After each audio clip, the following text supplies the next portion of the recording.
Some spaces embrace us the moment we step inside. Others make us want to leave as if the space itself resisted us. Long before I became an architect, I noticed these quiet differences. How some places felt safe, others tense, some unexpectedly uplifting. And I didn't have the words for it back then, only the sense that space doesn't just surround us. It shapes who we are. Later, as I entered the architecture profession, that sensitivity was slowly buried.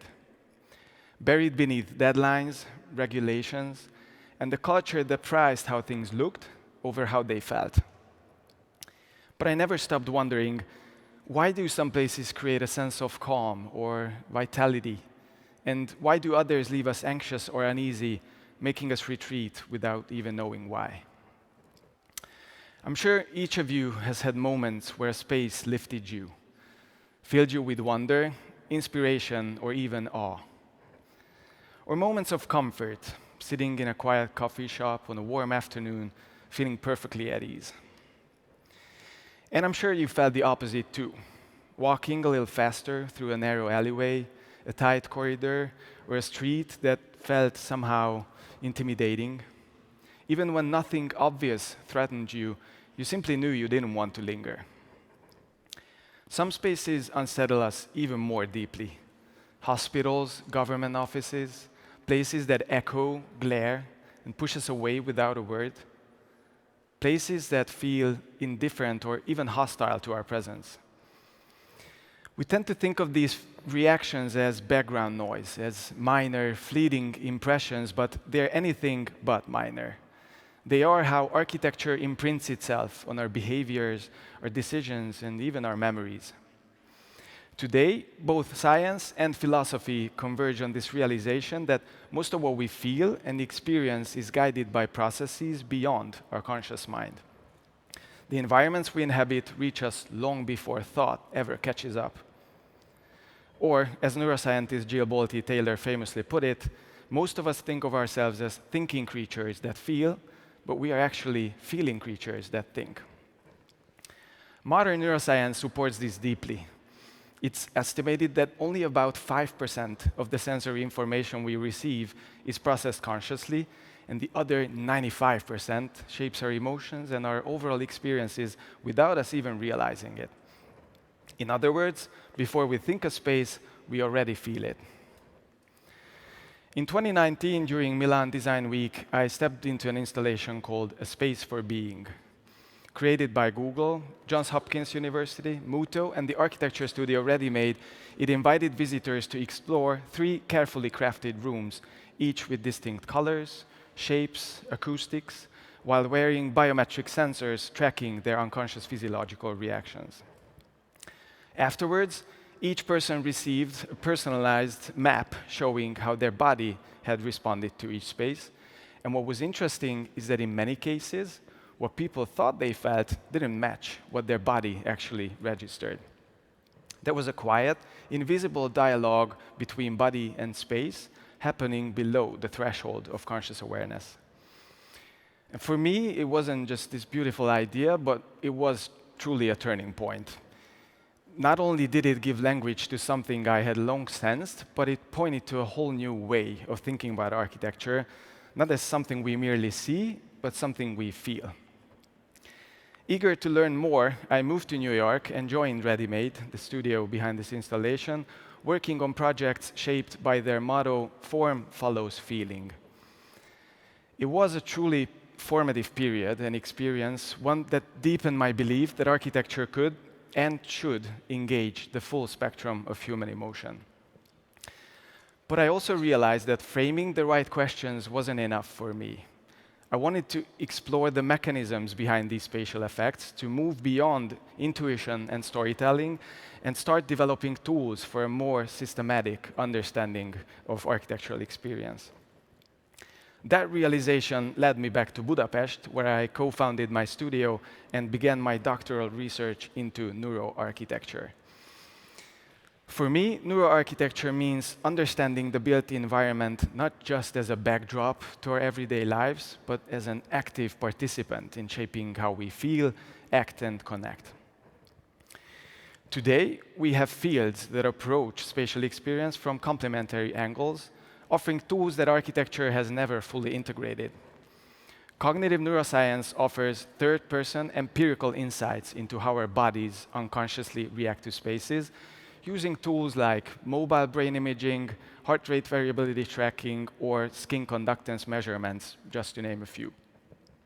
Environmental psychology provides third-person observations on how we behave, interact, and feel within environments through methods like surveying, behavioral mapping, or long-term observational studies. And phenomenology, the philosophy of human experience, gives us first-person accounts on how these spaces are actually lived and sensed from within. Now, each of these fields offers a crucial piece of the puzzle.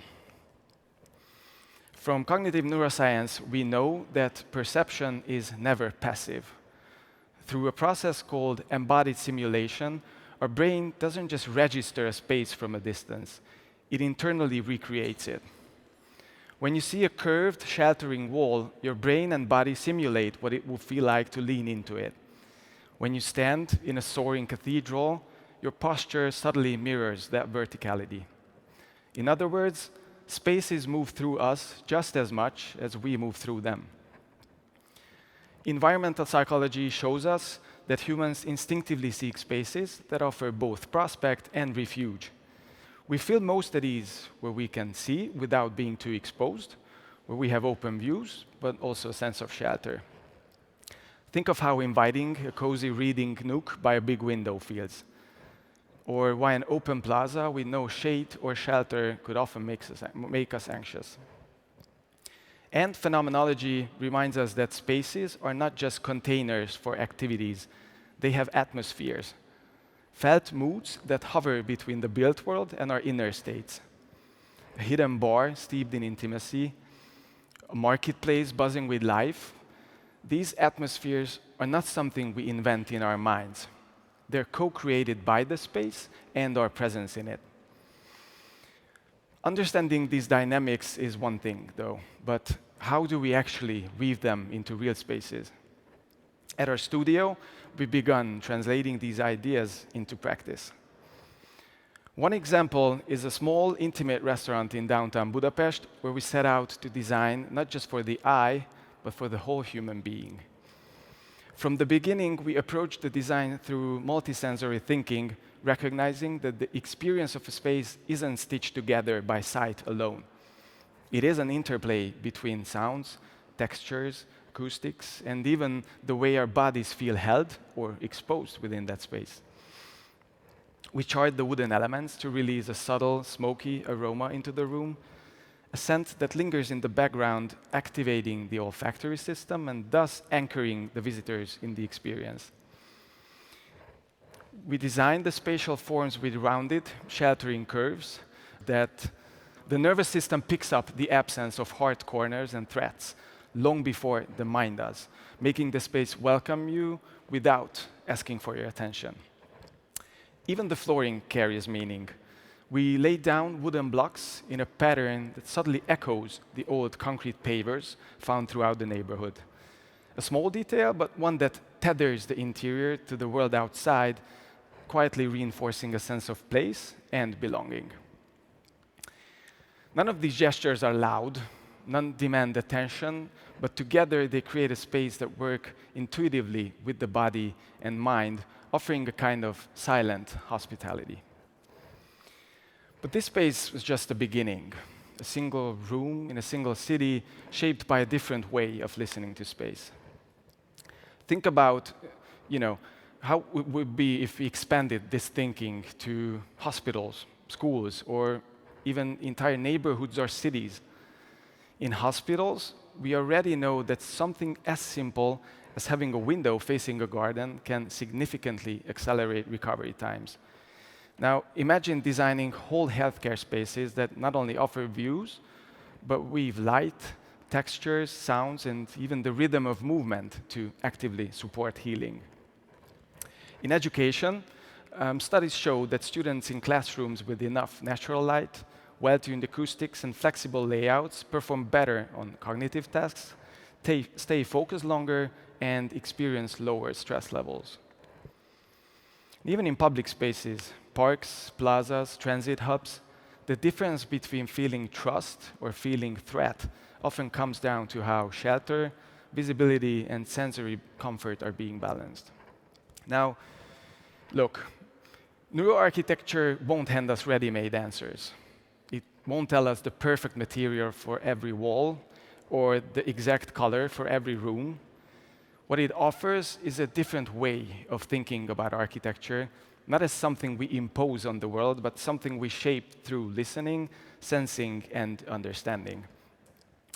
It offers a wider, richer toolkit as well, one that helps us design not just for the eye, but for the whole human being. At its core, it is about empathy. Learning to design for the experiences people don't always have the words for, but always feel. Because in a world that often feels rushed, fragmented, and disconnected, the spaces that truly support us have become luxuries when they should be necessities. Through neuroarchitecture, we can create spaces that resonate in ways we're only beginning to understand.